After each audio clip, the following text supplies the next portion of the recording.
நம்ம வீட்டு மல்லி இது வச்சு ஒரு 5 இயர்ஸ் ஆச்சுங்க.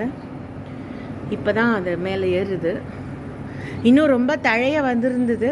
அது வெயிலுக்கு வந்து ஹாலிடேஸில் போகும்போது போயிடுச்சு. இது மல்லி பார்த்தோம். இன்றைக்கி பிங்க் அரளி, ஒயிட் பஞ்சாக பூத்துச்சு. இப்போ ஒயிட் நின்றுச்சு, இப்போ பிங்க் ஆரம்பிச்சிருக்கு. சேப்பு பார்த்தீங்களா, இப்போ ஒயிட்டும் பூக்க ஆரம்பிச்சிடுச்சு. சம்மர் தான் சீசன். அரளி மல்லிலாம் நம்ம பூகன்வில்லா அங்கே வச்சுருக்கோம். யாருக்கு வந்து பிங்க்கும் பூக்க ஆரம்பிச்சிடுச்சுங்க.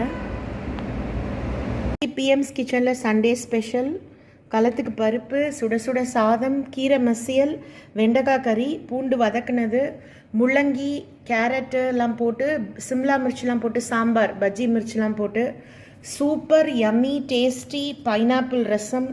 சூப்பராக இருக்கும். வச்சு பாருங்கள், டேஸ்ட் பண்ணி பாருங்கள். ரொம்ப சூப்பராக இருக்கும். லிங்க் எல்லாத்துக்கும் டிஸ்கிரிப்ஷன் பாக்ஸில் இருக்குது, போய் பார்த்துக்கோங்க.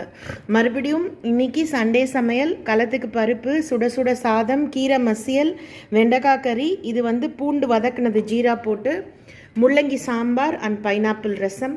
See you again in another recipe. இதுவரையிலையும் சேனல் சப்ஸ்கிரைப் பண்ணலன்னா சப்ஸ்கிரைப் பண்ணுங்கள், லைக் பண்ணுங்கள், கமெண்ட் பண்ணுங்கள், ஷேர் பண்ணுங்கள். தேங்க்யூ.